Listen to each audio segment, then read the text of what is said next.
You're listening to Zen and the Art of Endurance, your podcast for getting great at going long.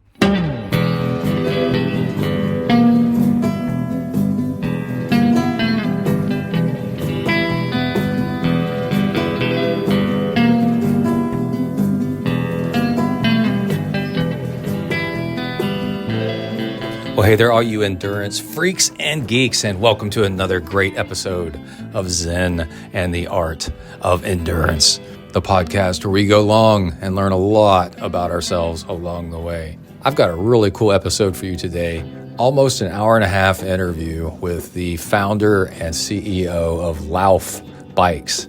They make a great road bike, they make an incredible gravel bike, and they're the ones that have been making that suspension fork that has leaf springs in it for years now.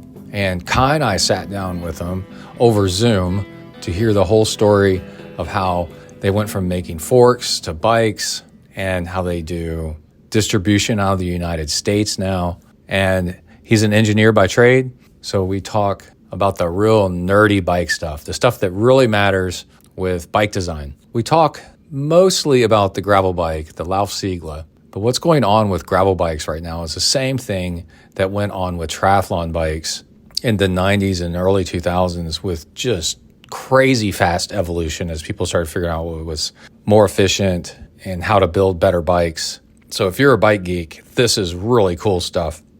And I continue to stand firm on my belief that if you live in an area that has some access to more remote roads that are rougher and a little bit of gravel kind of here and there, that you can get so much more enjoyment out of your bike volume training by getting a gravel bike as your dedicated training bike. Save your triathlon bike for race day and some workups leading up to your Ironman or whatever event you're doing. But with a gravel bike, you can throw aero bars on it, a forward-facing seat post, match your position on your triathlon bike, and go out and get in 3-hour, 4-hour, 5-hour, 6-hour rides, 8-hour rides, like just insane amount of riding on really tough bikes. And that's what I do.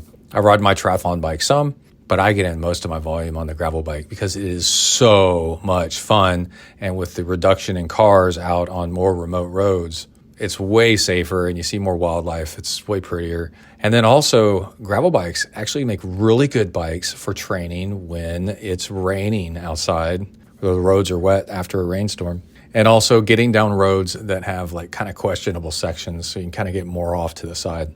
I don't have a Lauf SkÄўlason, so this is not a sponsored podcast, but the gravel races that I've done quite a bit of, I keep seeing them pop out, and they are cool bikes. So when the opportunity popped up for me to interview one of the guys behind it all, I just had to jump in. And we talk about like why they pick a slightly tougher grade of carbon fiber for the gravel bike, and also why they don't put rack mounts on the bike on purpose, and what the leaf springs in the front fork are actually made out of, but also how to put racks on your bike if you want to get around that. And of course, the tire width situation, the big thing that is evolving in gravel bikes, well, in all cycling, is they're figuring out that wider tires are faster because they offer less rolling resistance and then better grip, and you can run lower pressure and get a smoother ride, which makes you faster. It applies triathlon, road,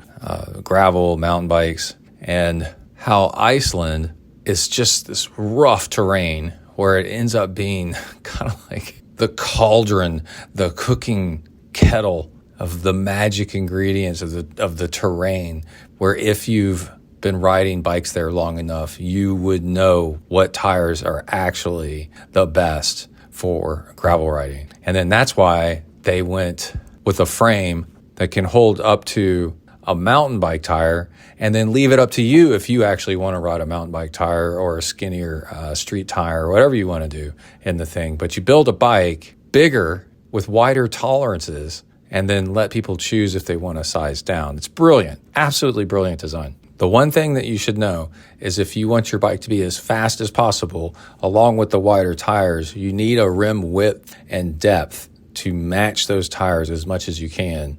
And that is one of the hidden secrets of speed. Okay, I don't want to take too much longer because this is an awesome interview. I do want to mention real quick that you can help support the show and the amount of work it took to make this video, actually to put it up on YouTube. If you want to go check it out on YouTube, you can actually see us interviewing Benny. And did I forget to mention his name? If I did, it's Benedikt SkÄўlason, and he goes by Benny for short. But anyway, it is a lot of work to make a show like this, to put it up on YouTube, to publish it also as a podcast. We recorded it on the 4th of July, which was a vacation day here in the United States for me. And I was like, man, this is so important, such a great opportunity. We decided to sit down and record this interview instead of going on a long bike ride on July 4th morning.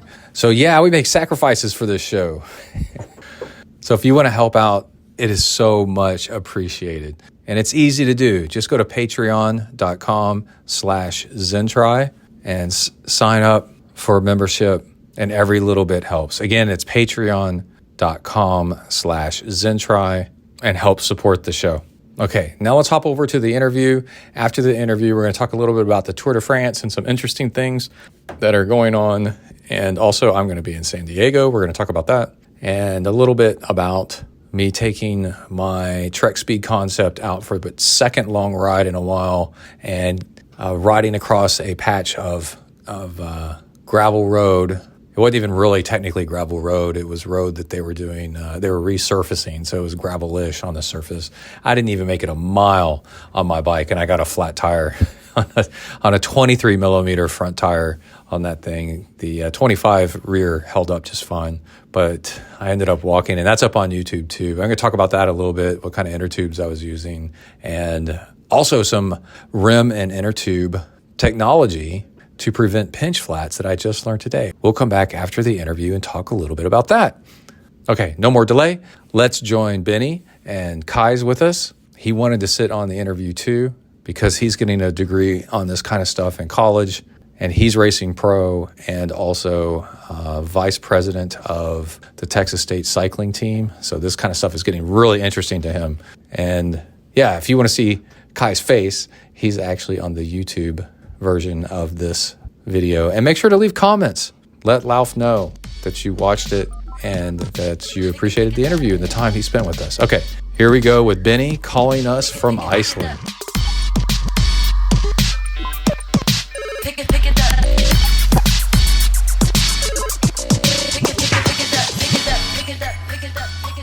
Because I'd like to have you on again, like sometime. Yeah. Because I see that you're developing new stuff all the time with the road bike and all that. And so anyway, I've been doing triathlon. I started off doing triathlon in 2002 or something. I grew up as a swimmer, and then got into long distance Ironman, and then Ultraman, and then high performance, trying to qualify for Kona at the pointy end. I can really appreciate your angles on making a really good product for performance, and that's actually what matters a lot. And then Kai was raised in my household, both fortunately and unfortunately for him. I've noticed there's a lot of really good pros that one of their parents or both of their parents were into Ironman, and then however they took that into their own training, because I would do Ironmans and Kai would follow me on the bike for parts of it, and the run and stuff. Yeah, and support with water bottles on a little kid's bike. So he's raised, and you did triathlon as a kid. Yeah, until like 14, 15 years old. Yeah. And then and here in Texas, at a lot of the United States, a lot of high schools started doing this NICA program, this mountain biking program. Yeah. And his high school didn't, of course, in Texas, instead of building a swimming pool, they built a gigantic football stadium, American football stadium, with no money left over for a swimming pool and no swim team, but it was a mountain bike team. And I was like, that's fantastic. Let's just do that. So then in NICA racing, we started to see some of the Lauf forks. It wasn't like all the time or like very common. But on occasion, we would see a Lauf fork, because we're all the way here in Texas, we're not in Iceland or anything. But we would see a Lauf fork show up. Yeah. And it was So where in Texas? Where in Texas are you? we're in College Station, which is Texas A&M, which is halfway between Austin and Houston. Okay. It is one of the fastest growing cities. It's really big, actually. And we're in the triangle of Dallas. If you did Dallas up high, up north, and then Austin to the west, and then Houston to the east. We're dead center in the middle of that. Okay. So, and I would like to say, I was thinking about it today. I'm real sweaty because I just finished a run and you just finished a bike ride. We're actual real athletes.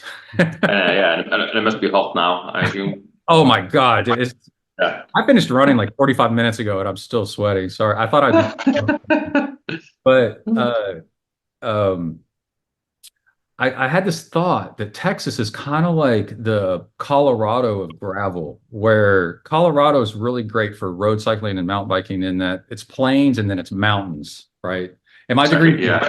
my degree's in geography, and that's what I know and do. So I think Texas, there is this break line where it's a lot of cities and then bam, it's hill country and gravel and pasture and ranch land and just kind of a lot of nothing. But Texas we're the second most populous state in the union. And so we have these massive cities that are right on the edge of all this gravel. Exactly. Yeah. And then so for example, we did Valley of Tears.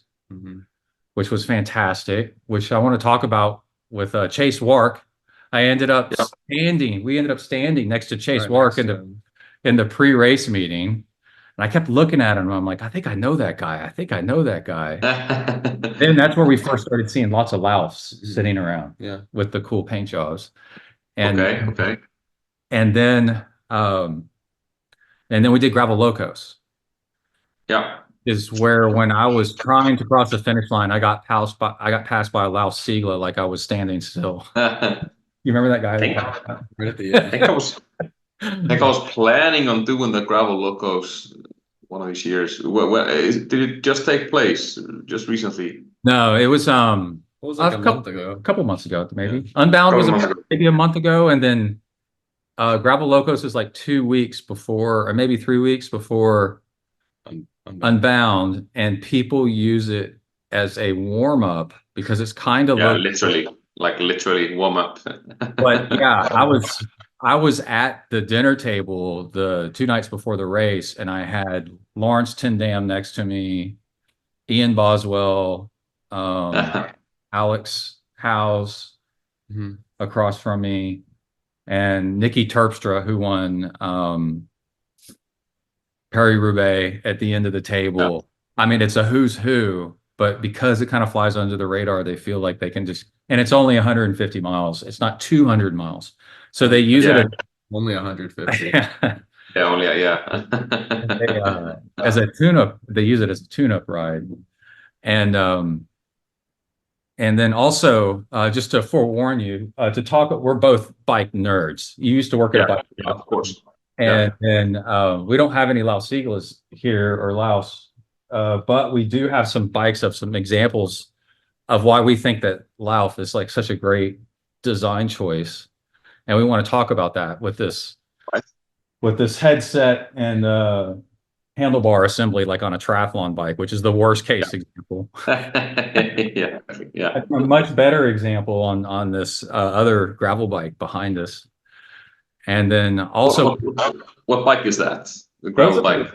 That's a Vast. Well, okay, this one's a Trek Speed Concept. Everything's integrated in the front end. Everything is tightly integrated.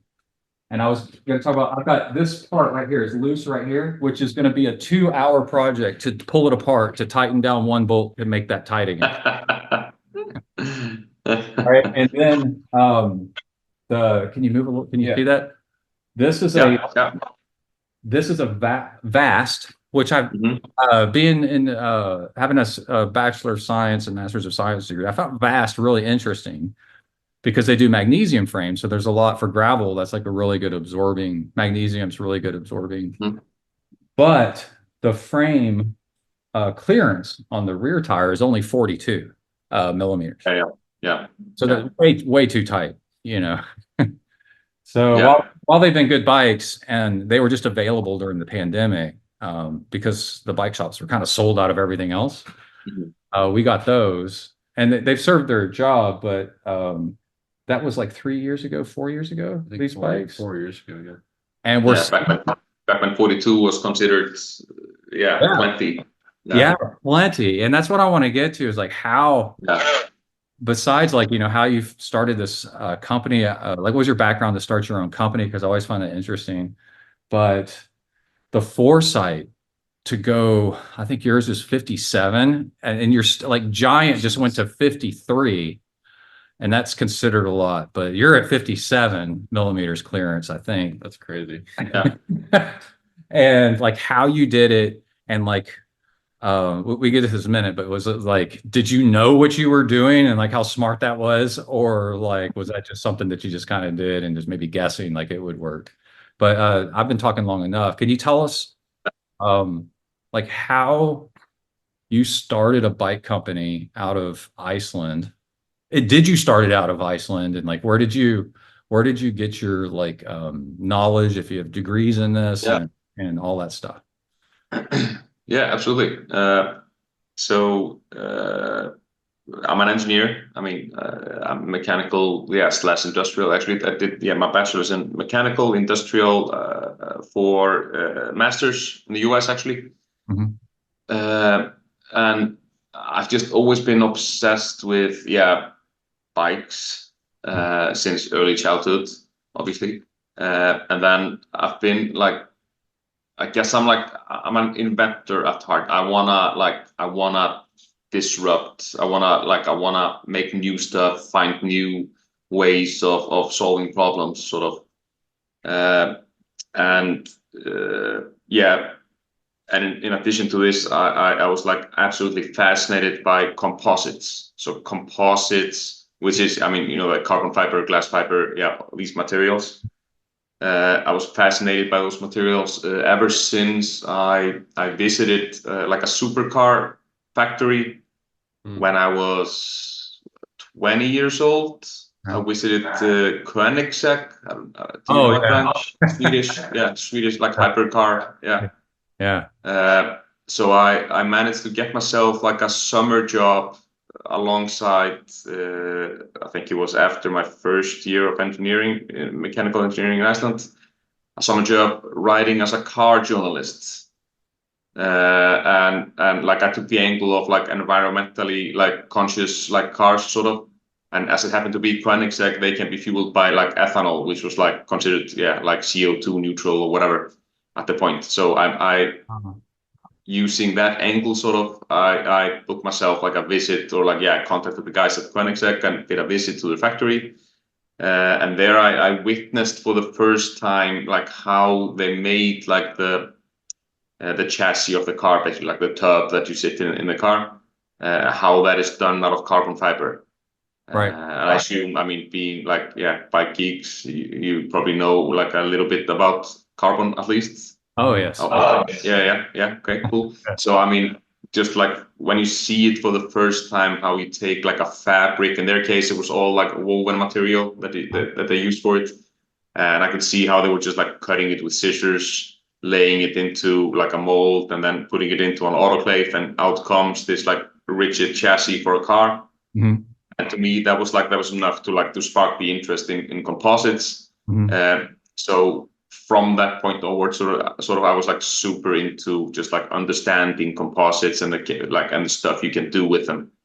Plus, being a bike geek and all that. So, and then a few years later, I did my master's in the U.S., Columbia, New York, and then moving back to Iceland after that, I was like, looking for a job.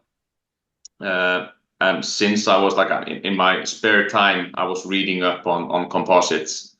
And I was looking into how I could make like a bike frame just in my parents' garage or something. I was thinking, okay, how can I use this like interest, this passion for composites in Iceland? And the only logical company basically for me was this prosthetic company, Össur, it's called. It's one of the world's leaders in prosthetics. So I got a job there in designing prosthetic feet. And like for example, like the kind that you see on like sprinters feet, like these long J-shaped, carbon feet. So I was designing those feet, and in my job there, I started like looking into, basically my department was tasked with making a suspension ankle that somehow gave you like vertical compliance without like lateral give or lateral twists. I know where this is going. Yeah. Okay. Yeah. So this led me to the thinking of like analyzing the fundamental like forces in the system, sort of, and realizing that to prevent the lateral twist, you need like two parallel springs that have like provide like a lever arm against one another, against like the torsion, which then led to me prototyping like ankles like that, and then at the same time always like being racing my cross country bike in the weekends and all that. I was starting to realize like, hey, this is my ankle to cycling. I mean, not just to make like a generic carbon frame like everybody else is doing, but like using flexural properties of composites that aren't being used in cycling. So at that point, and mostly still, not fully, but mostly, carbon is being used for lightweight and stiffness. Mm-hmm. But like the third, like under the chair, basically for composites is like the ridiculous like flexural performance of many composite materials, carbon fiber and glass fiber especially. So I started like sketching up ideas for what came to be the Lauf fork. Applied for a patent on it, and then I couldn't focus at work anymore because I was so obsessed with it. So I had to quit my job. I've been there. And go all in on this. And this was back in 20. So I quit my job at the prosthetic company and then went for this full time back in 2011. Yeah, 13 years ago. Yeah. So my dad was a structural engineer, and he built skyscrapers. And as a kid, I would ask him, he would just show me, because he's just the difference between why plywood is stronger than regular wood, and then also how I-beams work. And an I-beam, because it's got those flat pieces, it won't twist sideways, and because it's got the vertical piece, it won't twist that much. So it's like a really efficient use of materials to keep rigidity. But because it's steel, it'll flex a little bit, which is nice, But in the a few years ago, there started to be a whole bunch of GCN videos about visiting your factory and stuff. And what's his name? Simon. Simon from GCN. Simon hitting those glass fibers. I remember, And you said, people think it's carbon fiber. You just let them go along with that, which actually carries longer than saying the opposite. It's pretty cool. But so why are glass fiber, those leaf springs in the fork, are they lighter or heavier than carbon fiber? And then then would you not use that in the whole bike frame? Yeah, so it's it doesn't have a universal answer, basically. It depends on what you're after. So glass, so there's glass fiber, and then there's glass fiber. So we use what's called S2 glass fiber, and it's like the finest, or like the best grade you can get of glass fiber, and it's used for to armor tanks. And stuff like that. So it's like the highest performing material you can get if you're after like impact resistance and flex. But you're not getting a lot of it, because it's just those like just 12 pieces. So it's not that actually in total 12. So that's like it's the best material for like this application if you're after the flex. So if you're making like a springboard, like a swimming pool springboard or something, this would be the best material for that. But like it's heavier than carbon fiber. Like if you're just making like a a beam that just has to support a certain weight or something, then you could make that beam lighter out of carbon than out of glass fiber. But then if you also want that beam to be impact resistant, to be able to handle hits from the side or whatever, like throw rocks at it or whatever, right, then like gradually at some point the glass fiber will begin to outperform the carbon. right. So it's just much better for flex and impact. Okay. And so I mean we could make the fork that the Lauf fork with carbon fiber springs, but each spring like carbon can only flex like less than half of the distance that the glass fiber can. Okay. So which would mean that the springs would have to be slightly longer to compensate for that. It's because a longer spring can flex further laterally too if it starts getting longer. Then it starts to flex more laterally. Plus, like the envelope of the whole thing, the visual envelope and all that of it will become bigger. So all the things will become heavier. So I mean, the total fork would probably become heavier with carbon springs. Plus, the springs themselves wouldn't be as like impact resistant as they are if you use glass fiber. Plus, it would just look worse because the springs would have to be so long. Yeah, because and if people haven't seen it, Google GCN Simon, I don't know, hammering Lauf springs. And it is hilarious. He's like, he can't resist it. He's just going, because he left and then went back, to hit it some more because it's so. Yeah, exactly. No, it's pretty funny. And it's crazy when even to me, like to this day, I mean, still, if I like it, to see how impact resistant it is, it's crazy. Like back in the days, people were like, I mean, aren't those springs gonna break? It's just like, no, they won't. It's like everything else on the bike is gonna break before the springs in the fork. So that's.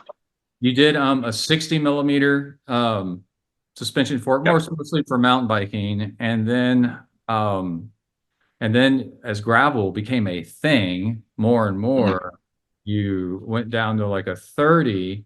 And I love material science and physics and all this stuff, and so like there is a specific type of suspension for every specific type of surface, right?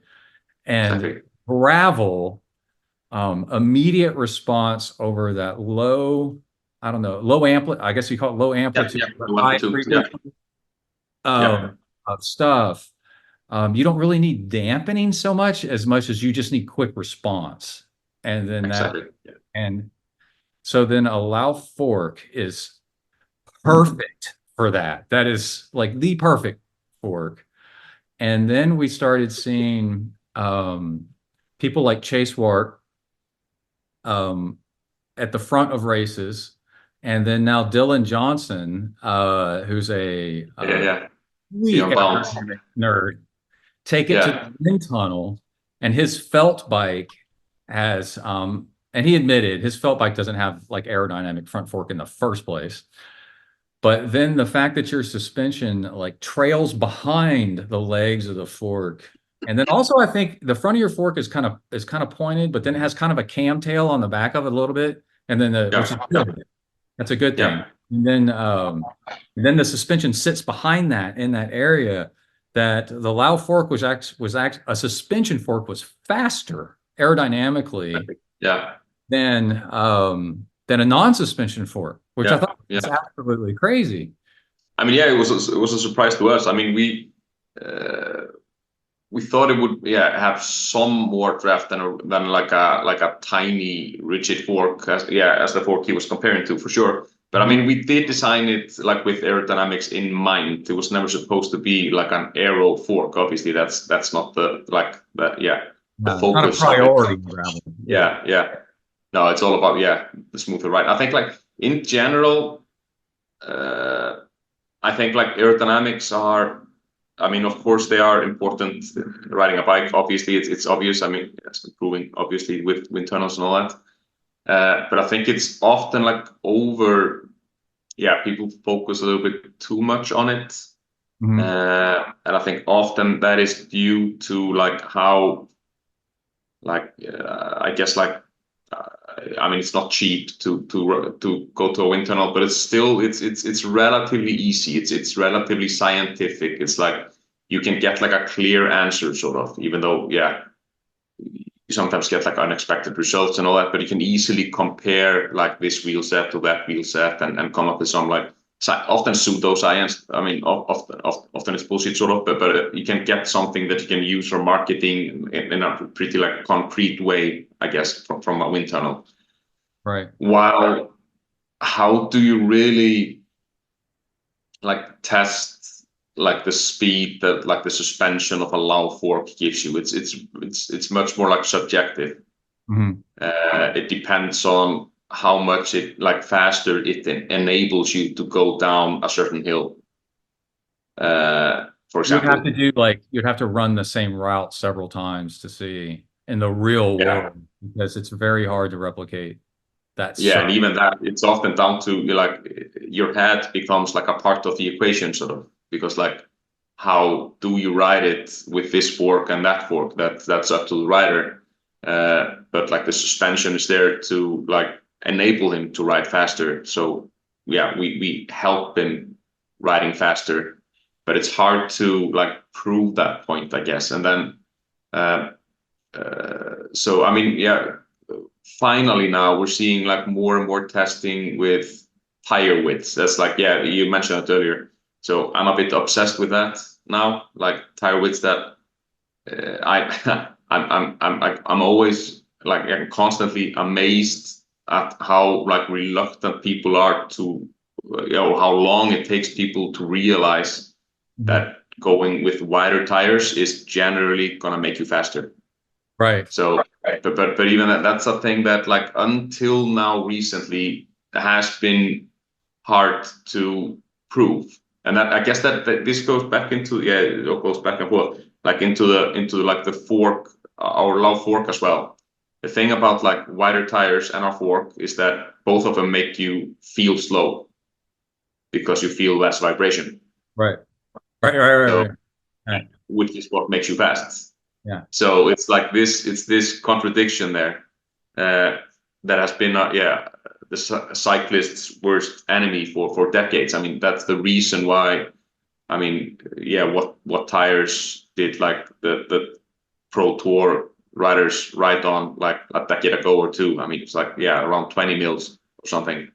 All right. I mean, I myself, I rode like a race around Iceland, like a relay race, like 4 guys in a team. Yeah, racing Iceland, so 1,400 kilometers, give or take. So did it in like, yeah, 24 hours or so. And back then I was on 20, I think 2 or 3 millimeter tires, right, yeah. Because it felt super fast. Yeah. And I felt like I was going crazy fast, which made me feel competitive. So that's what I wrote. But now, I mean, we're finally like gradually getting there with tires, because now we have power meters on high-end bikes. Right. Like, I mean, pretty much, yeah, like almost all of our bikes come with power meters. So you can like easily like, yeah, try different tire widths and just measure, yeah, the power needed to, yeah, or the time it takes you to do a certain loop at a certain power output. And it's pretty cool to see like, yeah, more videos like that coming out. And now, I mean, like you can see several videos now online, like showing how a 32 tire is actually faster than a 28.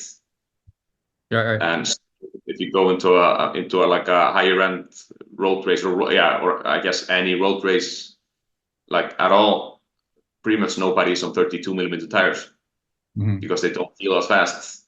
So even though they've been shown to be faster, like for quite some time now, people are still like reluctant to go there because they're too comfortable and you don't feel fast enough. Yeah. So it's. Yeah, I was one of the first. I was on a team, then we got sponsored by BMC and also PowerTap back in 2007. So we've had power meters, and I have a long 3 to 5 hour route that I would just repeat all the time with a power meter, and I was obsessed with trying to qualify for Kona. So I would tweak tire pressure by just like 5 psi because it was at 120 at that time. 5 psi was a bit. Wow. Yeah. Yeah. Exactly. Like 5 psi, different tire widths, different positions, different how much time in the aero position and all that stuff. And it matters a lot. And I've been riding a gravel bike a bunch. I mean, for like 3 years now straight. And I just got back on my triathlon bike just for fun, which is 23. It's a 23 in the front and 25 in the rear. And trying to find the smooth section in the middle of the road instead of the rough, because I know that actually the smoother the road on a rigid bike, I'm going to go faster, as long as I get air position. Yeah. So let's talk a little bit about like you moving the operations to the United States, like to prepare for this interview. I've watched all the GCN stuff. And that goes back like 5 years, actually. I noticed one of those interviews is 5 years with your shop, like on the third story. And then you show like your original fork, and then I don't think you had the SkÄўlason yet. You had the True Grit. Yeah. Yes. And then with a bottle opener, that's when I knew you all were a cool company. You had a bottle opener with a front derailleur. And then so that was before the SkÄўlason. And then but then did you realize that your biggest group of sales was in the United States, and then you wanted to I find this stuff really interesting, the logistics. You said something in another interview that was just like 6 months to a year ago. You're interviewing something in your warehouse or assembly center in Virginia. Yep. And you decided to move because so many bikes are being sold in the United States, because the gravel culture in the United States is there's so much potential and so much gravel here, to actually, instead of assembling the bikes in Iceland and then shipping them around the world, to just assemble them in the United States, in Charlottesville or something. What was that? Yeah, close to Harrisonburg. Harrisonburg. Okay. Yeah, it's close to Charlottesville. Yeah. So it's the home of JMU, James Madison University, for example. Okay. But yeah. And so what's that like? So you've got like a bunch of people in that warehouse. I mean, a bunch is like 6 or 8 or something. But then you can build the bikes out specifically to your U.S. market and then ship them out from there, and then it costs less. And I've noticed that because as we're looking around for bikes to upgrade from this 42, like we're stuck at a 42 rear, and so I think everybody is always trying to upgrade, right? And so we're looking, and I noticed on the Lauf website that you offer some pretty good shipping prices and timelines.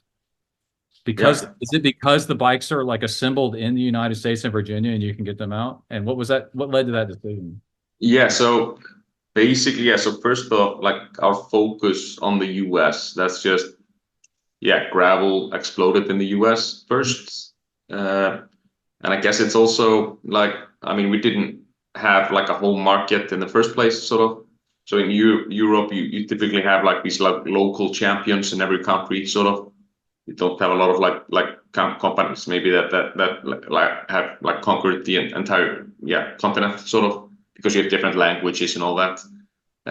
While the US is the biggest single market, sort of. So if you want to like start somewhere and you're not bound by actually living in Germany, whatever, then it's logical to look to the US. And like I said, in addition to the US being the starters of the gravel scene, basically. Yeah. So this pushed our focus like heavily on the US from the beginning. Basically, we've always been mostly focused on the US, and for a while we shipped the bikes actually assembled from Taiwan, so directly to each and every customer directly from Taiwan.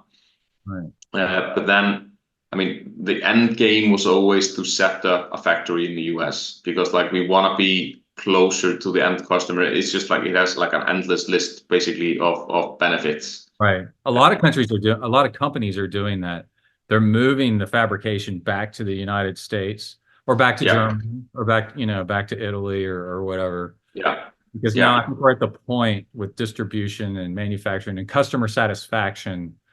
We've got the knowledge of how to make these things is coming back to the countries instead of just shipping it off to Asia to do it. Yeah, exactly. And like, it just has so many benefits to be, like I said, close to the people that are actually buying them. It's just, I mean, the shipping is shorter, obviously, and then we can, I mean, if you think about how to stock up for your like sales. I mean, how do you predict what you will sell in the coming months or whatever? If you operate out of Asia, like if you assemble your bikes there, you have to forecast way further into the future. Right. While Yeah. like in our current setup, we can bring things in like much more like just in time for the assembly. Right. So we can just like every month basically we review the orders we make for components and just like we keep it just flowing constantly. And this means we can like carry way less inventory and ship everything smoother. And then as a result of that, we can sell them much cheaper basically. Right. Yeah, I Yeah, just saw a video review, a comparison of your bike versus the Canyon. You probably watched this because I think it was really good. Versus the Giant, Giant Revolt. There was a three-way comparison. Yeah. And it was by Road.cc. It was like a really good comparison. And they were like, you know, these are all great bikes, right? And Yeah. they said, but in the end, the guy was like, for my money, if I'm buying this, okay, which bike's the best bike? Because it has like all these high-end extreme componentry. I think maybe they picked the Giant, like if you had unlimited funds or something like, because they go way up. And then Yeah. but then the reviewer, and this is where I think it comes down to reality, and they said the Canyon was just kind of like clinical. It was just kind of a boring execution kind of bike. Oh, Yeah. it would be road bike. That's what it was for an endurance bike, not the gravel bike. Yeah, exactly. Yeah. But if it was for my money and I'm a person and I'm buying this off my own salary, I would buy the Lauf every day because of the price and what you're getting for the bike. Yeah. Exactly. Yeah. And I think like I don't get why like anybody buys anything else basically. It's like I mean it's I guess it like for us obviously it takes a while to build up a company. I mean you have I think it's mostly that this goes back to also I think like assembling them and shipping them out like within the US. Is that it's all about confidence, I think. Right. I mean, if I put myself in the shoes of a bike buyer in the US, like yes, I mean, if you can like get the bike at a better price and all that, but I mean, first off, I mean, you need to trust the company because regardless of the deal you're making, it's still you're always talking about like substantial amount of money. So that's always like the first criteria. Do you trust the company? I mean, of course, I can hear that you've like checked our reviews and all that. I mean, we get great reviews pretty much every year. So it's, I think people should have every reason to trust us. But still, when you're a smaller company, it's an uphill battle against the big ones, right? I guess. Yeah. So what I noticed in the reviews about Lauf that really got me interested was how the geometry is so progressive. But I think that's I don't think that's a bad thing. I think you're future-proofing your bike. So, most of us that are buying bikes, we're 3-4 years into our gravel bikes, and I'm almost 10 years into my triathlon bike, So like I buy, these things are so expensive sometimes that if you buy a high-performance bike, you want to future-proof it. Yeah, absolutely. So the Lauf is, the super wide tire clearance, which you can just tell that that's like the way the industry's going. Yeah. I mean, and then also to change, I don't want to change subjects like so fast, but like I used to surf a lot and I still surf when I can, but like I noticed that I have a 10-foot heavy kind of longboard, and then I have, after longboarding a lot and then moving back to Texas from California, the surf here is real choppy. It would be like gravel. Okay. If surf was like gravel, that's what Texas surf is like. Yeah.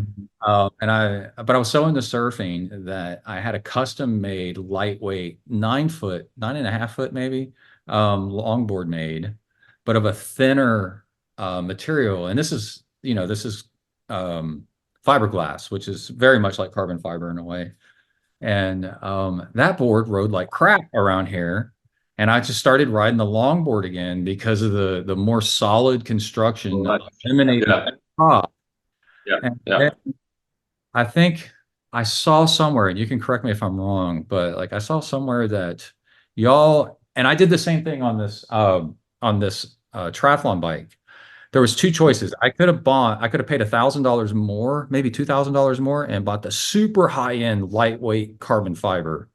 And I thought, for my experience with surfing, I'm like, I don't know if I want that. I think I actually want something a little bit tougher. It's still carbon fiber. I mean, it weighs nothing, it's like, Yeah. Yeah. so, but a carbon fiber that's a little bit tougher is actually a smarter choice. And then when we ride nowadays, and we're on metal bikes, they're magnesium frames, but they're still metal, right? And then so they're tougher than the super lightweight, thin carbon fiber. And you hear these horror stories of people riding the thin carbon fiber and getting like cracks and dings Yeah. Yeah. because when you watch a video of a gravel race, there's something really cool that happens is you hear all the pings, the ding, ding, ding, and somebody will like lose a tooth even, from the gravel. So are y'all still doing the thing where you're on purpose choosing just a slightly heavier grade of carbon fiber for durability? So we, for carbon, it's usually classified as like standard modulus carbon. That's what we use, and it's the most common carbon material. Yeah. And then you have like intermediate modulus and high modulus. So modulus is just the stiffness of it. Right. And this is like, this is where I guess like marketing, enters sort of. It's like, so the high modulus carbon fiber is not the stronger carbon fiber. Right. It's just lighter. Sorry. It's just lighter. It's just No, it's neither. So it's same weight, less strength. The high modulus is actually weaker, but it's stiffer. Oh, okay, I got you. Well, that's not necessarily gravel whatsoever. No, exactly. So it's just stiffness, and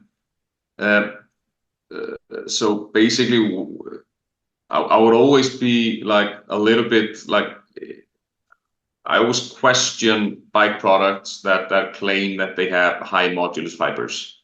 So Right. in general, it's in general, I believe it's not a smart choice because it's generally not a very good material for bikes. I mean, you can use it like, there are exceptions where it can help. I mean, to get to a certain stiffness with minimal weight and all that. But the downsides, they quickly come into play. So it's like a high modulus can be like up to like 4 times as stiff, I guess, give or take, as the standard modulus fibers. So what happens here is that if you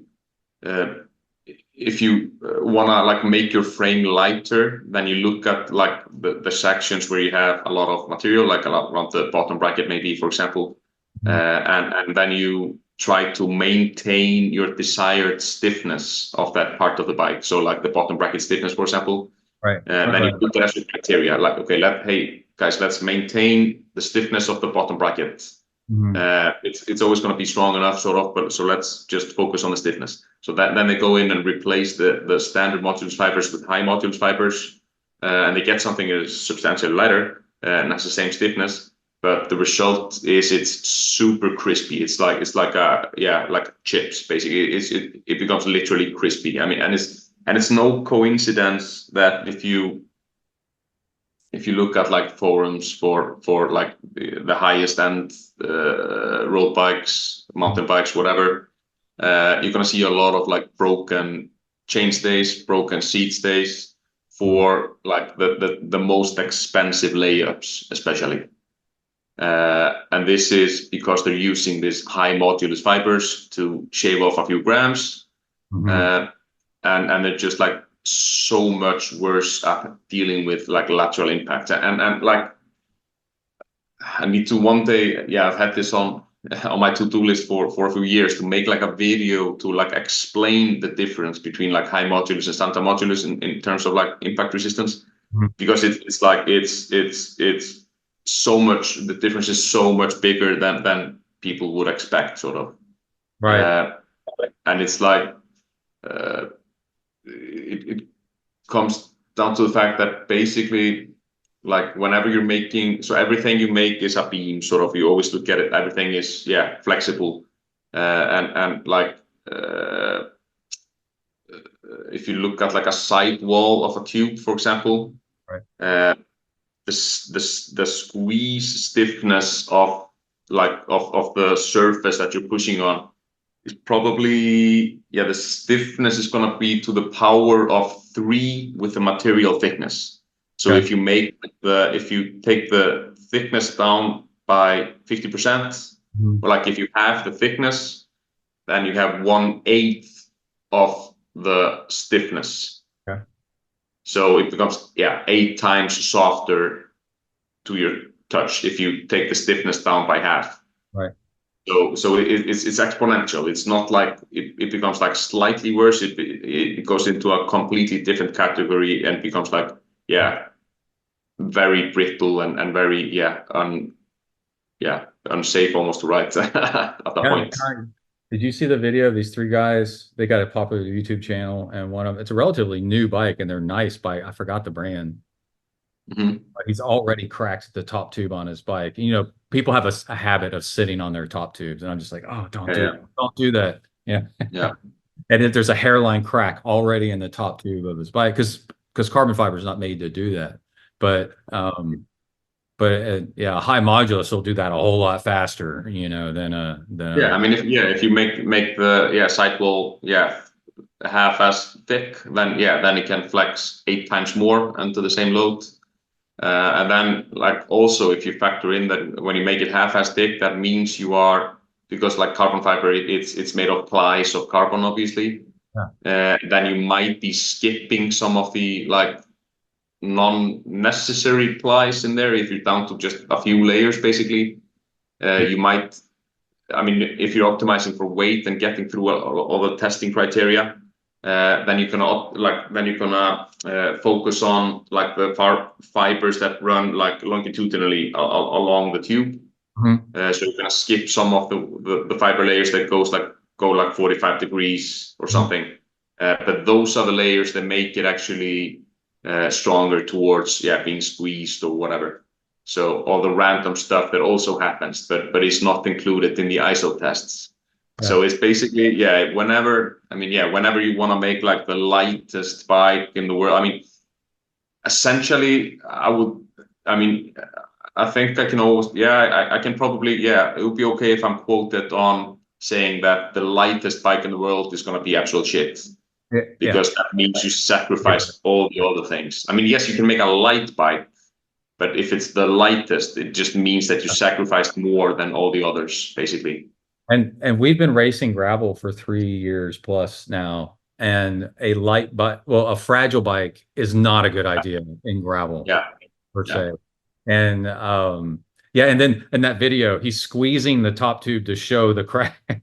And in the comments, people are like, stop squeezing it. That's helping because it's layers and you're pulling the layers against each other when you're doing that.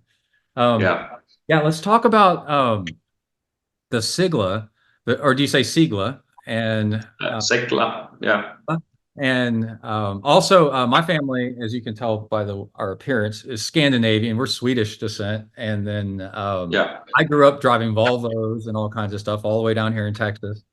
All right. My grandparents are Swedish. We're Swedish, and our house was called Trollhagen on a lake in Tennessee, which I think you could get a kick out of. So I'm very much. I grew up reading Norse mythology books, you know, like for kids. So steep, but Iceland's actually a little bit out of my realm, you know, like. So I got some questions about Iceland because we're very much like Sweden and Norway and Denmark. But let's talk about the engineering behind and the choices you've made, and on the Sigla. So, and then we'll start with like the bikes right behind us. You decided to do a round steering tube and or so that you could do a regular stem, right? And then also cabling exposed somewhat. And I thought it was really interesting in wind tunnel testing, whatever. It only exposed cabling, at least just for the brake lines, I think, was maybe like a watt and a half or 2 watts. It's really not that much. Or No, it's actually, I think it's like in reality, I think it's well below half a watt. oh wow, okay, Yeah, so maybe zero point 0.1 or something. So it's like it's tricky. So yeah, the thing is, yeah, with wind tunnels and all that. So whenever basically exposed brake lines and yeah, shifting cables are compared to fully internal, all the tests that I have seen have like all the four like cables or wires like shifting and braking to right, like sort of like to exaggerate the difference.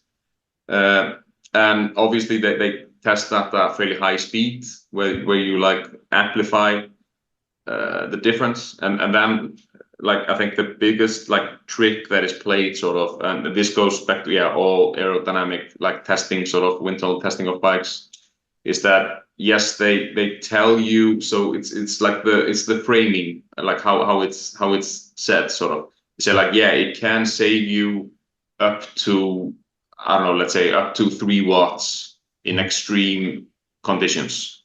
right, Then people like are left thinking, okay, what's extreme? Okay, that must be if I'm going pretty fast and I have like four cables. Okay, I go slightly slower. Okay, yeah, then I might have like, okay, watt and a half or maybe two.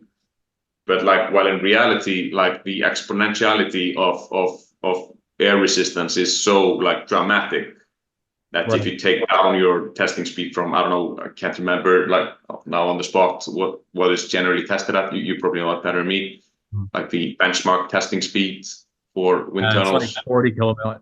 Well, it depends. Yeah. So like this bike right here. So this is a time trial bike for people watching the video. If you're listening on audio, I'm going to post this on YouTube too. I've got a Trek Speed concept behind me with, besides, this is actually usually hidden. It's all electronic. And Yeah, this is a completely hidden, sleek front end. I mean, from the front end, it looks like you're looking at a magazine from the side. And yeah, but that matters at those speeds, right? And this is for non-draft legal racing, right? exactly. Yeah, that's the other. Yeah, yeah, And my bike before this, I had a BNC that actually had the round head tube with so that you could swap out stems. And I found something really, I actually missed that bike a lot because I had either an adjustable stem with a hinge in it that you could change, or I could just swap out stems really easily. Because depending on the event that I was doing, if I was doing a really short one, I could just swap out the stem and slam the front end down real tight. But if I was doing something really long, like an Ultraman, I could just swap out the stem and then elevate the top end and then be able to ride. I think day 2 of Ultraman was like 9 hours, on this thing. And for comfort, I was able to swap this out. But with this bike, I mean, it is a mess of like trying to disassemble this thing, exactly. and Yeah, like try to change anything. And then here, Kai, can you pull the back end of that bike a little bit forward? So, yeah, for people watching, this one's like what you were talking about, a full example of three different exposed cables. But you're saying that's like a watt or something like that, yeah. I mean, if that. less than a watt. It's gonna be less than a watt for the typical racing scenario, sort of in gravel. So it's. I mean, it's like I went. I don't remember these numbers anymore, but I went through the calculations of this when designing a bike. It's like let's say 0.3, like 0.3 watts or whatever. It's just like it's negligible. Right. So it's just like it basically does not matter until you're doing like time trial on a time trial bike at those like time trial speeds.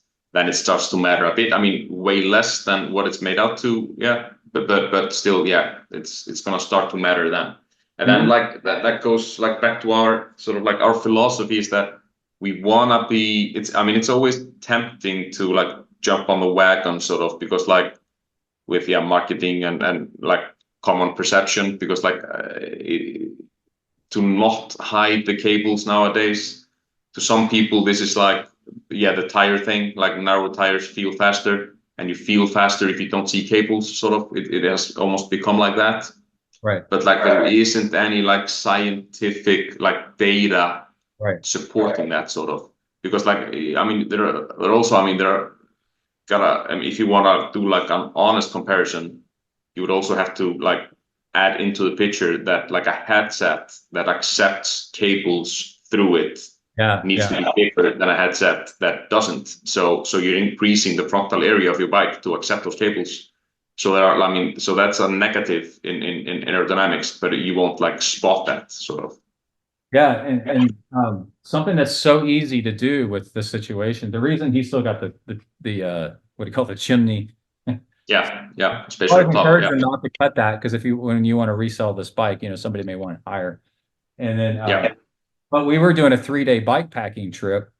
You just untighten this and then braze it, and then put those spacers back under it, and now you've got a super comfortable bike to do the bike packing trip.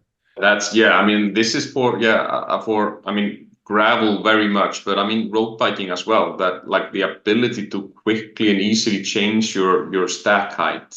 Right. I think It's completely undervalued. It saves and it's so much bigger. I mean, so let's say, I mean, if we focus like only on the aero side for a minute, to compare to like exposed cables to fully hidden cables. Right. I mean, to outweigh the draft, like the 0.3 watts or whatever, like that the cables add in drag. I mean, how much lower would you need to take your fit to compensate? I mean, by like 0 point something millimeters, I guess. Right. And when you're like swapping out like spacers onto your stem, over your stem, you're usually doing like 5 millimeters or something.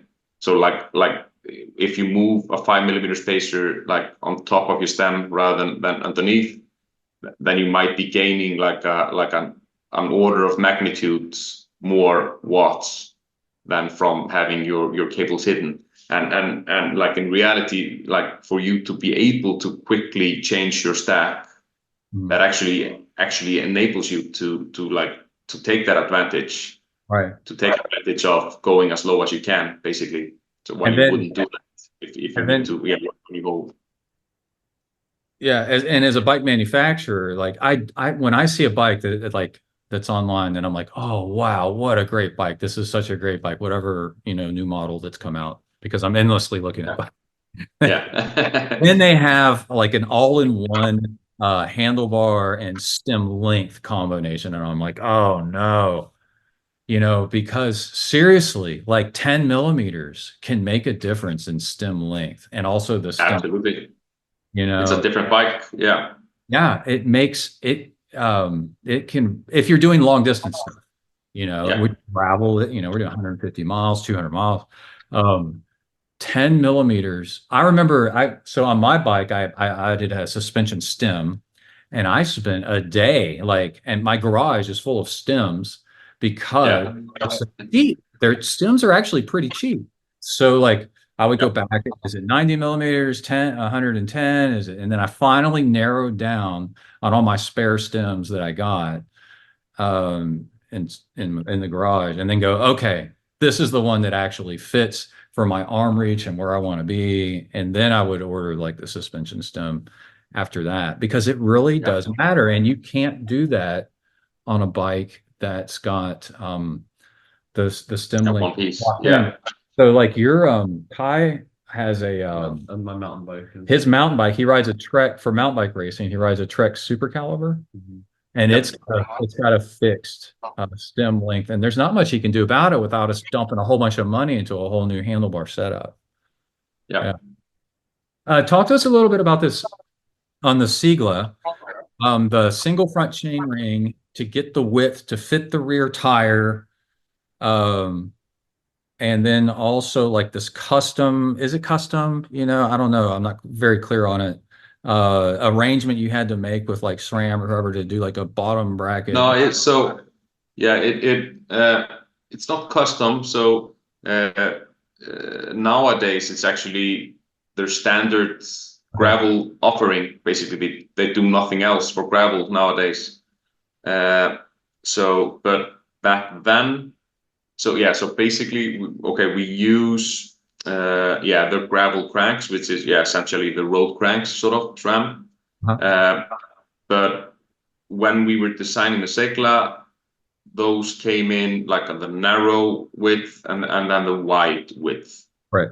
And the difference just being 5 millimeters of the spindle length, the bottom bracket spindle length. But nowadays they only make the wider one. So so some people they're put off by basically the name of it, that it's a wide axle crank. Right. But it's actually it's not wide. It's still narrower than the Shimano GRX. Okay. Oh. By 0.3 millimeters. So it's the same width as GRX. But it's just 5 millimeters wider than the standard road offering of SRAM. Yeah. It's just still practically nothing.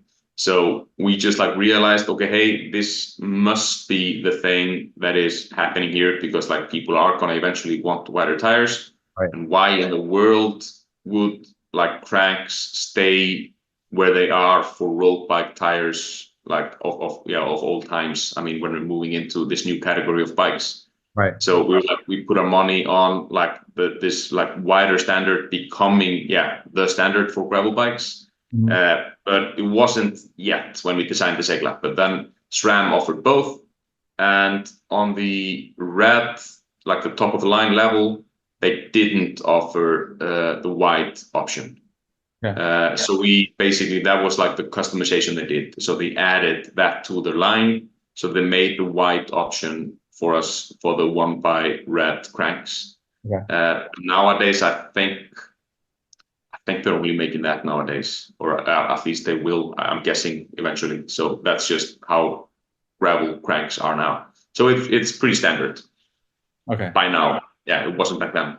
And then to do the right side chainstay is one solid piece of carbon fiber instead of being hollow. Yep. And then that way you can make it thinner so that it could be just as strong, so that you could still fit in a wide tire. Yes. So we did these few things. So we went with the wider, the nowadays normal, but at that time wider cranks from SRAM.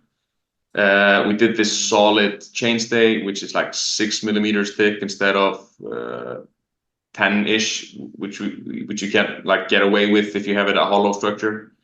And then it's a 1x only. So these things combined, they enabled us to go from the 45 millimeter tire clearance that we had on the True Grit up to 57 on the Segla, but still maintaining the same chainstay length. So nothing else changed. It's still the same fit on the bike, still the same race fit on the bike. It's a relatively short bike in the back, but it took us from 45 up to 57. Okay. So to put you on the spot a little bit, what do you think, and where are you thinking you can go, or if you can talk about it, about a lot of the bikes, the gravel bikes now having this down tube storage? Because I saw that Giant's new bike has down tube storage. Is that something you're looking at in the future of adding to your bikes? Do you think it's... No, I don't like it. I don't like it. To me, it's okay. It's no, more than I strongly dislike it. It's because it's fundamentally, I'm going to say from an engineering perspective, it's a fundamentally bad idea, because you're cutting into the tube, and carbon fibers. I mean, it's better in a metal bike. But when you have a carbon fiber structure, come on, let's go! To cut fibers. He doesn't know what it is. Fibers that aren't leading anywhere, they aren't doing anything for you. So you're wasting a ton of material. So you end up with a sub-optimum tube. I mean, because you're not carrying weight everywhere in the tube, and the tube is a good shape. Fundamentally, it's better than a U-beam. You end up with a U-beam instead of a tube where you make the hole. So it's a worse shape. Plus, you're creating a lot of dead weight in your bike by cutting fibers. So you have to compensate with even more fibers on the sides.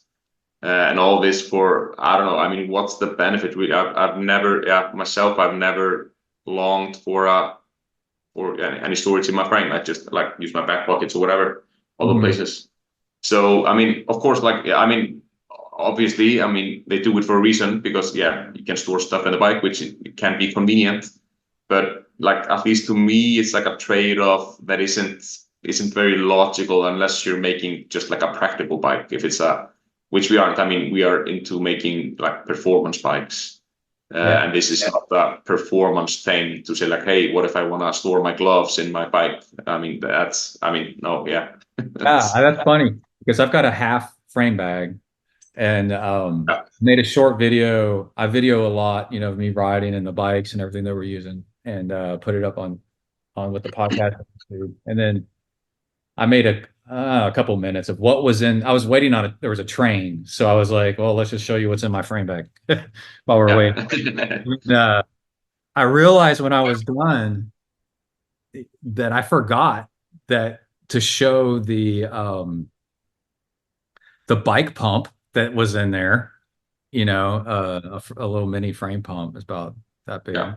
And then also the big thick Allen wrench tool set that was in there because there's so much room in there already in a frame bag. Yeah. And a frame bag goes in line with your frame and makes you faster potentially. Yeah, makes you yeah. Anyway, I was like, and I forgot, I showed my mud paint stick thing that everybody uses and my gummy bears and like all this stuff. And then later I had to make another video and go, oh yeah, by the way, there's this other stuff in here too. Yeah, that's kind of funny. I didn't think about, the integrity of the down tube is compromised because. Yeah, I mean, of course, I mean, I'm not saying the resulting bike is not going to be weaker because they then compensate with more material in other places. But it's fundamentally, to me, not a very good idea unless you're like I said, like if you're focusing on if it's like a city bike or something like a metal city bike, then absolutely. I mean, go for it. But in a carbon fiber bike, to me, it doesn't sound right. Yeah, it isn't right, if that's me. But I mean, I think this is like often, unfortunately, how like, what sells bikes is the features. And then when like an X amount of your like competitors is offering like in-frame storage and you don't, then that's considered a negative to some. But then we wanna rather like explain basically why you shouldn't have that sort of. Well, I admit we've been kind of caught up in that, looking at bikes. We're like, ooh, it's got down to Yes. Yeah. telling Kai, oh, the new Giant. It's got 50 millimeters or whatever clearance in it. Oh, and it's got down tube storage. But then so then we need to be educated better on that's actually not kind of like the cables on the I was only a watt or two, and then you can't adjust your cables, and like or what. Yeah.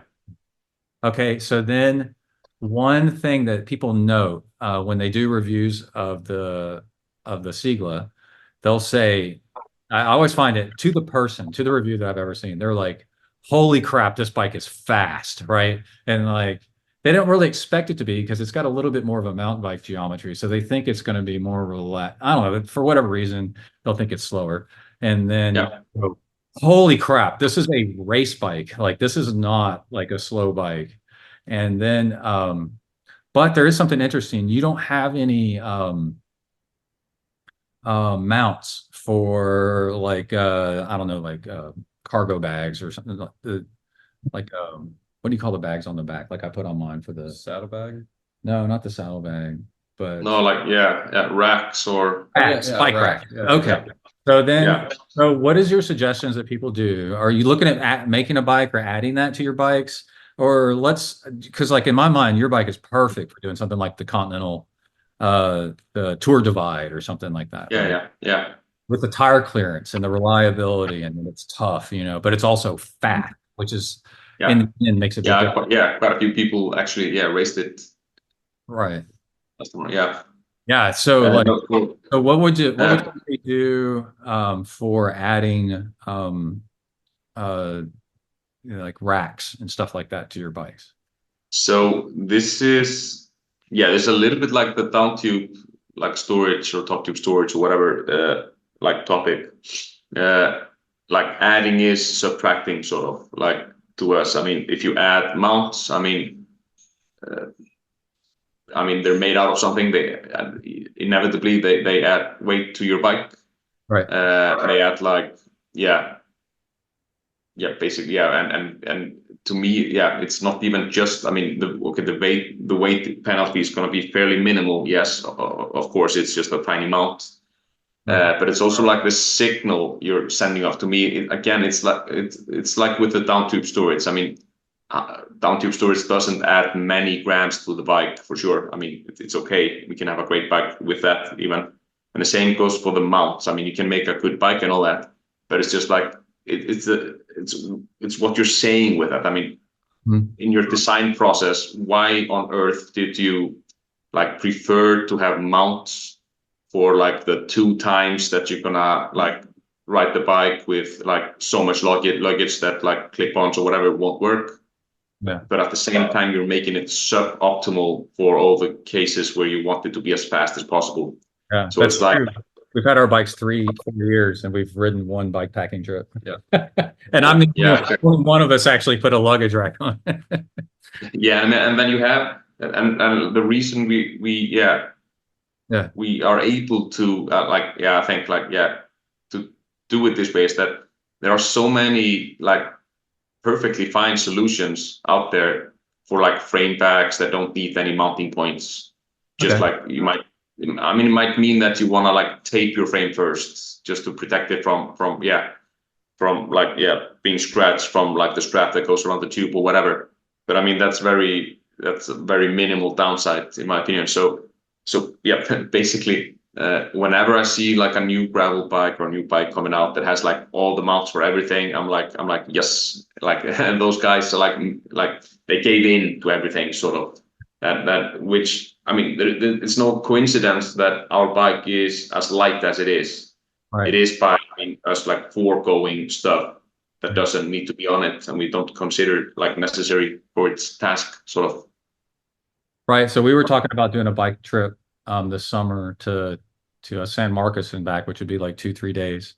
And you like the fin system. Did you know, Kai, that the tail fin actually has an axle that you can buy? Yeah, I was gonna say that. Yeah, no mounting points. There's no mounting points, and I guess maybe it mounts to your or something like that. And we've been recommending the tail fin racks. Okay. On our bike. Yeah. And then on my bike. So you don't need any. Why would you need mounting points then? Sort of. So that's our take on it at least. Okay. Yeah, and when I added my frame bag to my bike, because it was going to be Velcro straps, I did I bought the 3M tape and just put it on the spot. Yeah, exactly. Yeah. I'd also like to compliment you on making a men's bike in pink. I think pink is there is nothing. I've been wearing a pink jersey now for a few years. It took me a while to find a men's pink jersey that was high performance. And that is not a color that occurs in nature, you know? Yeah. That is what is huge with bike safety is you want to pop, you know? Yeah. And then, so thank you for making bikes and the men's. And it's fun. It's like, which goes again to like the mounting points and all that. I mean, why do we ride bikes? I mean, at least I can speak for myself. It's because it's fun. And a bike becomes, in my eyes, less fun by like adding like mounts to it and stuff. That's just practicality. I mean, we just want the practicality of going fast, sort of. That's the practicality we're after. And a pink bike, it's a fun bike. Yeah, it is. And I'm glad I'm glad that's become okay, you know, as for guys to ride. I forgot it started about maybe 5-10 years ago. You started to see them pop up. It was Hillary Biscay's husband. She's an Ironman champion, and like her husband, she started a women's clothing line that had all kinds of bright colors about 10 years ago. But her husband was a pro, and he started wearing, they just made some cuts for men in her colors that were really fun. And I think everybody was like, dude, that's cool. That looks actually pretty cool. And so he made it okay because he was a successful pro to start wearing that. So tell me a little bit about biking to wrap it up, like biking in Iceland. And is there mountain? We know Americans love Iceland. We love the idea of it. We know nothing about it except for Bjork. But we know nothing about it. And I say most Americans get it confused with probably Greenland half the time. And then what is like, what is, I was doing some Google Street View of Iceland just the other day with somebody. Yeah. And I was surprised how many trees there were, which just shows how little I know. And then Kai, you wrote can you tell a little bit about your college essay that you wrote? Yeah, to apply for colleges, I had to write two. No, that was it for apply? Well, you wrote an essay about biking across Iceland, but we've never done it, so he had to kind of Okay, yeah. You need to do that then, obviously. Yeah, like my plan to bike pack. Across. I forget where it was. I know it was Iceland, but Yeah, you started at the east and this campground, and then went to these like hot springs and these lava fields and whatever. So, is there mountain biking in Iceland? These are dumb questions, I got to admit, but is there mountain biking in Iceland? And absolutely, absolutely. That's gravel so much because I've seen a lot of gravel racing in Iceland. Sorry, I've seen a lot of gravel in Iceland, like pacing. Yeah. Whatever, like to bike across Iceland as fast as they could on gravel bikes and such. Yeah. So I mean, we have plenty of mountain biking for sure. That's the origin of like all cycling sort of in Iceland. I mean, when I was like a teenager growing up, I mean, that was the only kind of high-end riding here. I mean, nobody rode a road bike. We didn't have like the infrastructure for that. We have like more cycling lanes and stuff now, and yeah, it's pretty nice now in and around Reykjavik. It's nice for a road bike as well. But it all goes back to like mountain bikes here, and we have like in the highlands here, or just like smorgasbord of mountain biking. There's endless opportunities, and then that also we have that, and then there's, I guess, like the reason why we are like at the forefront of pushing this message of like wider is faster for bikes is that it's just so evident here when you're riding like in the highlands, even on like the roads that the cars drive. It's gravel roads, and they're pretty poor often, the roads. So it's obvious, it has been obvious to us from the get-go when we made the first gravel bike that we wanted to be on wider tires because they are faster. That's our experience, and like we have these like gravel events here. One of them called the Blue Lagoon Challenge. It was called. That was one of the stops on his thing. That was one of the stops on your the Blue Lagoon. The Blue Lagoon. Yeah. So it's kind of hard to go there now because the volcano keeps erupting there right next to it. So it's like closed open. Depending on the lava flow, etc. But it's so there was a race there. It was called the mountain bike race. It was supposed to be a mountain bike race, but it was like the old school mountain bike racing, which kind of was gravel racing. And in that race, and then we quickly saw similarities with the gravel racing, which like the Unbound, for example, that we've done a few times in the US. That it's like in many ways pretty similar, and we had like been doing this like Blue Lagoon race for a decade here or so, and people like had like figured out that the fastest tires were going to be like 2-inch tires, give or take, something like that, on the gravel. And so this is very natural to us, natural thinking that these widths are faster than the narrow tires, just because we learned it from experience. And actually, funny enough, so yesterday I think we actually changed the spec of our Sigla bikes. So now they actually come on 50mm tires rather than 45s that they came on. Oh, wow. If you bought one now, they come with 50s. Yeah. Really cool. Yeah. Okay. Yeah. I was surprised because I'd forgotten, because we did so when we did Valley of Tears, I'm looking at, we got a poster of it up here. When we did Valley of Tears, it was on a lot of it was on a railroad converted line, and it was rough, man. It was so bad. Yeah. So rough. I run a 47, a 48 in the front of my bike because the forks on ours will hold that. And that was nice with the suspension stem.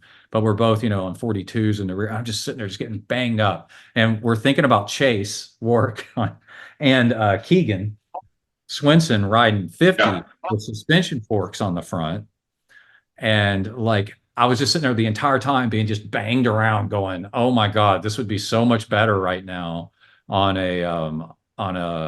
on wider tires, like if you could fit them with lower tire pressure, because we also race mountain bike a lot. So we're very familiar with 2.3, 2.4 inch tubeless, low pressure, and how that takes the edge off of things.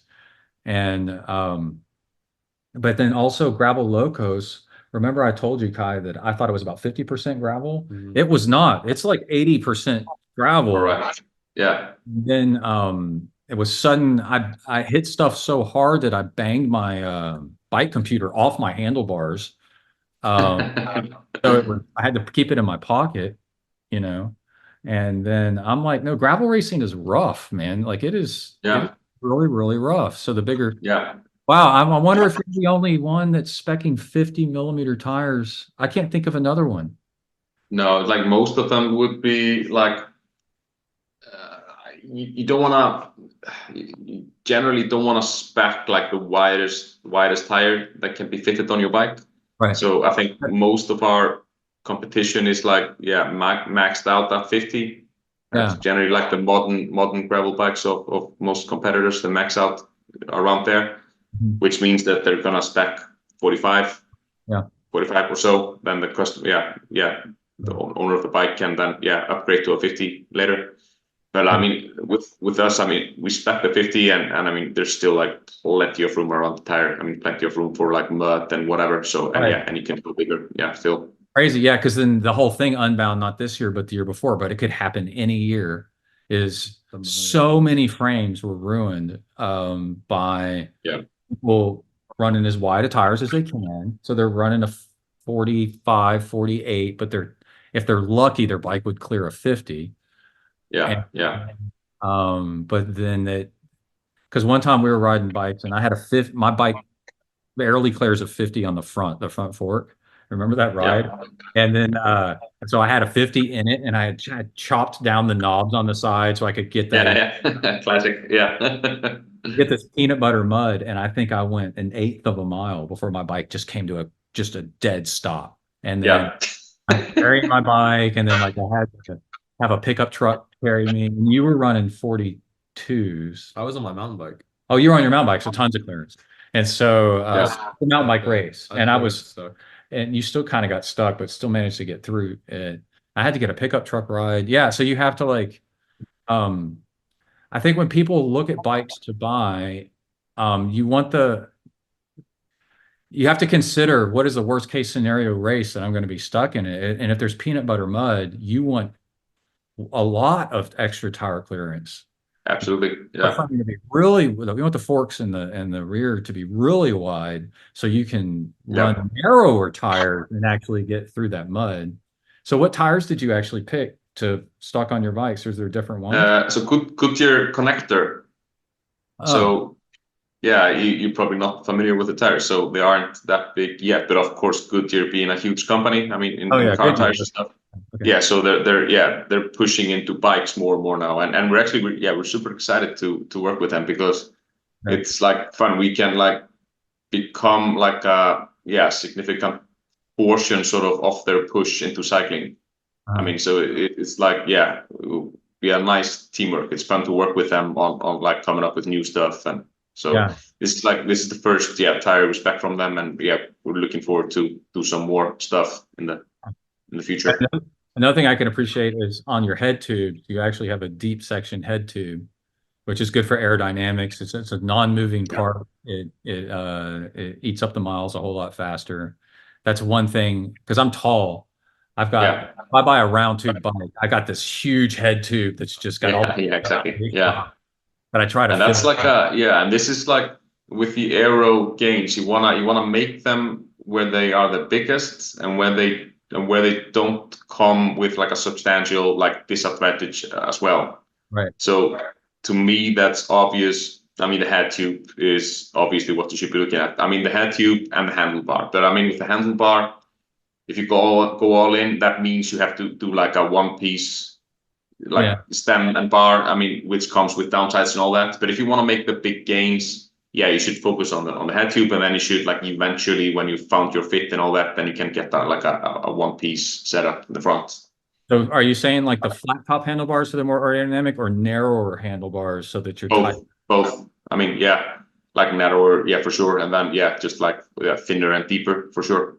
And those are like, it's funny, like when you see, yeah, I won't mention any brand names, but there have been a few road bikes lately where they claim like yeah, this bike is more aero than last generation, or maybe it's like as aero, but now it's also as light as the light bike we had, or blah blah blah, like stuff like that.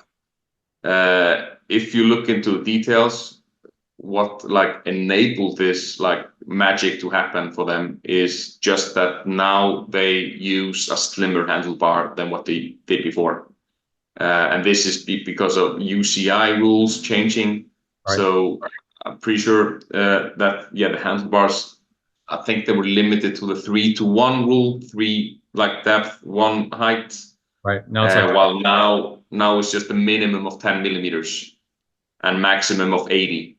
So now they're practically free to do whatever shape, which means they can make the handlebar more aero, and the handlebar being like the biggest contributor to aerodynamics, because it gets like the fresh airflow. Right. It's not matter. Yes. Yeah. Like by far. Like I mean, when you're out riding, like try looking down and like at your seat posts. Yeah. And then think like, okay, I mean, how much fresh airflow is that seat post seeing? I mean, in my case, not much. Yeah, my thighs are wide, but still, I mean, there's not an opportunity for any big gains there. But with the handlebar, you have like huge opportunities for big gains, and the same goes for the head tube. Sort of to make it, if you make it fairly deep like ours are, that's gonna make you substantially more aero. Yeah, that drop-on bike behind me at the time it was built was not UCI legal. If people can see the fork on that thing, that is like 2-3 inches deep, and then it's probably like you're saying 10 millimeters. If that, like thick. Yeah. But now I think it's probably UCI legal because they changed the rules. And so the same thing with the handlebars. These are like super, super thin. So yeah, exactly. So this is a big gain you can make, exactly. And this, I mean, with these, I mentioned the seat post. I mean, what gains can you make there? It's all like, I mean, it all connects to marketing, of course, because you have to sell the bikes you make and all that. And just from the side view of a bike that is always shown, I mean, you see a bike without a rider, and then like the seat tube or the seat mast and the seat post and all that. It's a pretty big portion of what you see, and it's like it strikes you as an important piece of the bike to become aero. Right. But actually, when you put a rider on it and turn it around the bike, I mean, it doesn't do much. Yeah, this is a really cool conversation. I like it. I love it that you're like so into aerodynamics, and that it's actually more subtle than what people think. Because once the air gets disturbed, by the seat post, it doesn't matter so much, and things about appearances. But at the front, coming from the triathlon background, it's aero helmet, your front wheel, and your handlebars, and how narrow you can get. Everything else past that is like, it's the air so disturbed at that point. You're exactly. Yeah, I can't remember the ratio, but it wasn't like the impact of like if you have a body in turbulent air versus laminar air, like the impact like in drag is gonna be like a third or less or something. So it's like it's trivial. Everything that happens like behind like the front third or something of a bike. Yeah, you could almost say that it just doesn't matter. Like in the sometimes context. more material back there is better, like to fill in gaps and things like that. Yeah, because then you can take the turbulent stuff that happened and you can like try to re-laminate it, sort of. You can like break it up into Yeah. This is cool. I could talk to you forever about this. We didn't need to save your time. But what's coming up like you said, you're introducing 50 millimeter tires. The road bike is still kind of like relatively new. I don't know how long has it been 2 years that it's been out? No, the road bike is relatively new. That came out basically the beginning of this year. The road bike. Oh, really? Wow. Yeah. So it's pretty new. So we have plenty I of look at ground it a lot, still to gain on that. Yeah, and the Yeah, color I mean, on that is pretty cool. Like that's a different kind of pink. Is it red? There's a reddish. it's a red, and then there's like a sparkly, like with a purple tone in it as well, like a dark. Yeah, I guess like in our focus for what we're gonna be pushing now for the coming weeks and months now a little bit is like this message of like wider is faster. Yeah, you're probably gonna see some of that, and we're planning on doing some like scientific testing of that as well to push the message some more, because it takes a while to like break down this mentality of what feels fast is fast. Well, that's like Well, I think the I think that's a really good idea, and I think not by coincidence, like what's just happened recently with Chase Wark performing so well on a Lauf with wide tires, and then Keegan performing so well on a bike with front suspension. I mean, different bike, but front suspension he's riding 50s for a lot of stuff. And then Dylan Johnson with your fork to add suspension, and him going with a bike that actually holds wider tires too. I think people are catching on, but y'all are so far ahead of the curve, already.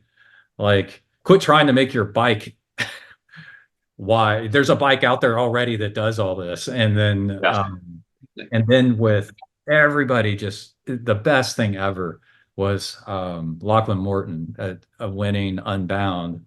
And what's so funny is he rode a mountain bike front tire because his frame was too narrow in the back to fit a mountain bike. Yeah, exactly. He was doing the most that he could by putting a mountain bike front tire in. Yeah. And I think like the pros, they are somewhat to blame, I think, for our like reluctancy to go with wider tires, because of course, I mean, they're always gonna it doesn't matter what tire I put on my bike, I'm not gonna win the Unbound. So they're obligated sponsors. They have to ride with and they're just like, I mean, they come from the roadside of things, obviously.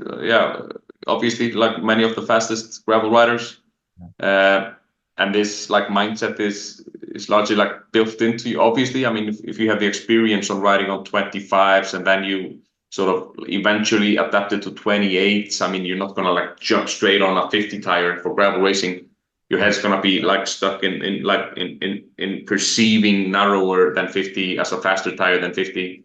So it just takes a while to break this down, and we've been looking so much at the pros, I think, and what equipment they are using, and trusting that rather than I don't know, our judgment or science. I don't know. Yeah, I used to ride motorcycles a lot, and there's a feeling on a motorcycle. Oh, in a car, 60 miles per hour feels like 60 miles per hour. On a motorcycle, 60 miles per hour feels like 100 miles per hour. Yeah. All the sensation and the just everything that's happening. So you get all this feedback that overwhelms you. And so just last weekend, I rode 2 hours on my triathlon bike. And then I stopped for like 5 minutes and then hopped onto my gravel bike to finish out the ride, because I haven't ridden my triathlon bike in a while, and I didn't want to be in that super slam position for so long and maybe hurt my back. Gotcha. Yeah. Just 2 hours is plenty. And that thing's on, like I said, on narrow tire. And switching over to the gravel bike was like, with the wider tires, was like, oh my God. Yeah. It felt like so much nicer. And then that was on Saturday or Sunday. And then yesterday I rode my gravel bike again, and I guess I lost a little bit of air pressure because maybe I picked up like a piece of broken glass or something like that. So the tires are running a little bit softer, and that felt even better. And like it felt even faster to be riding about another 5-10 psi even lower than what I was riding. And it was like riding a magic carpet. Like I think like the way I said it is like it's riding like a memory foam mattress. Yeah. But But then I looked at my numbers when I was done, and that ride was actually faster than my other gravel rides I've been doing on the same route with softer tires. Yeah. Yeah. Mm. It's counterintuitive. Very. Yeah. Yeah. Well, thank you so much for making Lauf bikes and thank talking you. with us and Thank you. sponsoring Chase. He is so Yeah. entertaining to watch, and he wants it so bad, and he's such a great guy. Yeah, absolutely. Yeah, he was on our show about a month or two ago. I interviewed him, and then yeah, thanks a lot. So for your time. Thank you guys. Thanks a lot. Yeah, I'm gonna go now and check your interview with Chase. I didn't see that at the time, but Oh yeah. I mentioned I gotta check it. Yeah, we had just done Valley of Tears. And so Yeah. it was a lot about the head rear disc wheel that he was running. Yeah. And he wasn't running the suspension. I think he decided against the suspension fork because he was worried about trying to keep up with Keegan and the fork bobbing, trying to put out just like crazy speeds. to Short try to keep sprints. up with Yeah. Keegan. But I think Keegan ran a suspension fork and won. Yeah. And the course ended up being rougher than what we thought it was going to be. Yeah. Especially towards the end. Yeah. So I think he mentioned in that interview that he regretted not running the suspension fork. Okay. Because the very next race he did. The very next race he ran a suspension fork. Yeah. So, all right. Well, cool. Nice. All right. Excellent. Yeah. Thank you guys. All right. Thanks a lot. Have a good day. Bye. Bye-bye. All right. Thank you so much, Benny. I got a comment already from somebody that said that they couldn't wait to watch the YouTube version of the video because they were considering buying a Lauf bike. And I got to say, I would not hesitate to buy one at all because I got passed by them several times during the last long gravel race that I did. And it was like I was standing still. Those bikes are fast. And if you know about bike geometry, the way the seat stays come up, we didn't talk about this much in the interview. The rear seat has a lot of compliance and comfort. And also, I'm big on making sure that the carbon fiber is tough enough for off-road and taking those hits from stones and things. And that's what they're doing with their bike. So it checks off so many boxes. And I replied back to the comment that I think it's really cool to know if you buy a bike, whatever bike you buy, to know the reason of every single design choice on that bike. And watching our episode about it and listening to the episode that you just listened to, you get that. You know exactly what he was thinking. And I got a real kick out of his reaction when he said that the no bike racks and then the no down tube storage. He's like, no, we are not doing that. We are not doing that. And the passion there was really, really cool. And I think that's very common in a lot of cultures. I was thinking, Scandinavian, but I think Italian as well and Japanese. It's like, this is the right way to do it. And this is the way we're going to do it. German as well, and this is the right way to build a bike for this type of riding. And this is the bike you're going to get. I just think it's so cool. When you're riding it, that this is what this bike is made for. And yeah, don't forget, they make a road bike now. And also that suspension fork in gravel. My next gravel bike, I'm definitely going to strongly consider a suspension fork. I'm definitely always going to do at least a suspension stem and at least 50 clearance for 50 millimeter tires. And the suspension fork, the down tube storage thing, I got to think about. I was really that was really high up on my list of things I would get, and now I'm like questioning it. Do I really use it? I don't know. It's kind of interesting. But anyway, let's talk a little bit about something I learned today with rims, and it was an interview. Gosh, who was it with? I can't remember now, but it was an interview with somebody that has been working with bikes since the 80s and, narrow aluminum wheels and carbon fiber wheels and hookless and hooked and whatever. And I said that something that they figured out is with pinch flats. And that's what happened to me on my bike ride. You can go on YouTube and look at it. It's a bike ride I did on Sunday after the 4th of July. My front tire pinch flatted, even though I was riding TPU inner tubes, which are super tough. People think that they're completely resistant to any kind of damage. That is absolutely not true. A piece of glass doesn't care. It'll go through anything. And the front of my bike was, what they're saying is they're realizing that if you go with hookless rims, that the sidewall of the rims are kind of thin and straight, and they don't have like a turn at the top or kind of a rounded kind of hook at the top. So when those rims make contact with an inner tube, they will actually cut through an inner tube a whole lot easier. And they're moving back. One of the reasons that they're moving back to hooked rims is because you have a wider kind of contact patch of the sidewall of the rim with inside the tire and hitting that inner tube. And it really made me think. The rims that originally came on my gravel bike, I forgot what brand they are because I'm not riding them anymore because they're what they call semi-hooked. They had the tiniest little edge on the inside, but besides that, they're aluminum and straight wall. And I've gone through 2 tires where the sidewall of the tire has been cut through, and I realized it's the design of the rim, and the rim is thin. They're metal. They're not carbon, but they're thin, and they're compared to a rim that has a hook on it, a rolled over hook, which would be more of a rounded kind of flattened out surface at the top. These are narrower and effectively, in a way, kind of sharper. And I was like, I've never had 2 tires in a row fail on me on this bike before, and it's a sidewall cut. And that's because these are tubeless. I'm running them with tubeless tires on these rims. And with low pressure, eventually they'll start getting a cut through the sidewalls. And I'm like, man, that is really weird. But when I run my other rims that are not hookless, I don't have this problem at all on my tubeless tires. Same bike, same person, same load, And also on my mountain bike, same thing.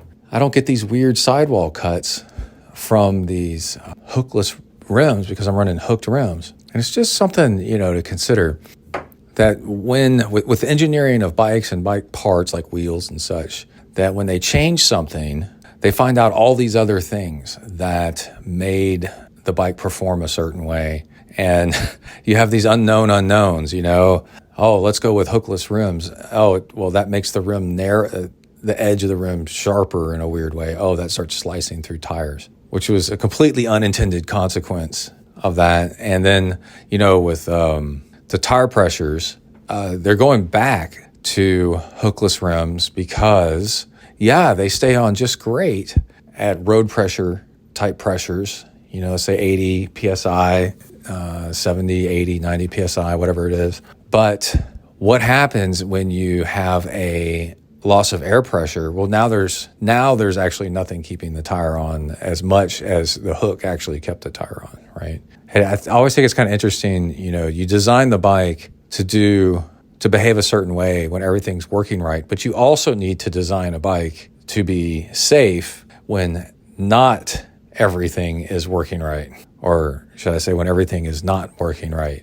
And one of those things turns out that we were taking for granted with hooked rims is that the wheel tends to stay on.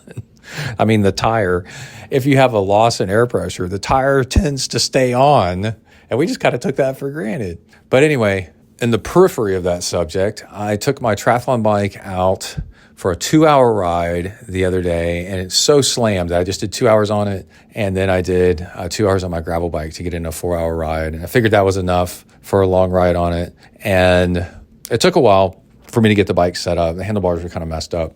And then a week later, I took it out for what was planned to be a 4-hour ride. Ended up being a 3-hour ride because I ended up walking my bike for almost an hour. And, walking my bike for half an hour and waiting another half an hour for Emily to come out and save me. And that's all on YouTube. And I was riding an older set of Zip wheels. So they're pretty narrow rims. They're probably really made for like 20 to 23 millimeter tires. And oh my gosh, after riding my gravel bike for so long, that ride was so harsh. So I was running, I'm a bigger guy, plus I'm carrying all this water, But, I've gotten addicted to lower tire pressure, so I was running them at 100 PSI instead of 110, 120, which is what I used to ride at. And part of the thing is if you're running inner tubes, a lot of times you run higher PSI to keep yourself from pinch flatting. It's like a strategic move. And I was running lower PSI because I'm like, I'll probably be fine. And then Kai and I go down this road, and the road's under construction. And the problem was I went like a mile before all of a sudden I could feel the rim banging into the ground underneath me. And something had popped a tire or popped the inner tube, and it had enough pressure loss, even though there was sealant in the inner tube. And I think that gave it enough tire pressure loss for it to do a pinch flat and just lost all the tire pressure, or vice versa. I don't really know which one came first, but I was running a 23 on the front and a GP 4000S, and I was running a 25 on the rear, GP 4000 or GP 5000, and Kai was running Continental, or he was running Gator Skins. And Gator Skins just make for a good training tire, and he was running 25s front and back, but he doesn't weigh anywhere near as much as I do. So he hasn't had any problems on this road, but I ended up walking. I forgot my pump or my CO2 cartridges. I had a spare inner tube, but no CO2 cartridges. And I ended up walking, and it's all on YouTube, me talking to myself. So you got to go check that out. I'm theorizing probably, like what happened. And I think the solution, we brought out before I left, I have a set of training wheels that the Speed Concept actually came with when I bought it stock. And, there's shallow depth, but they're a tiny bit wider external width because, they're a few years newer than my Zip. They're like 8 years newer than my Zip wheels. And so they're a little bit wider. They're aluminum track, caliper brake. And even though those are running 23 millimeter tires, they feel a little bit wider because of the wider width of the internal rim width. And the rest of the ride on that felt actually a little bit smoother on the front because of that little bit of extra width. But I'm thinking I'm going to put a 25 on the front of that, because actually I might go bigger.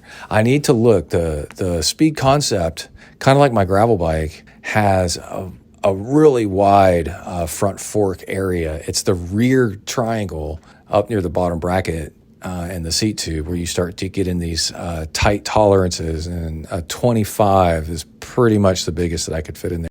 But something that we're learning from gravel is go up in the front as much as you can, as long as you get a rim width that helps match the tire for aerodynamics. And then that adds a little bit of front suspension, and front suspension matters. If you're riding a mountain bike, it's front suspension first. That's your first upgrade.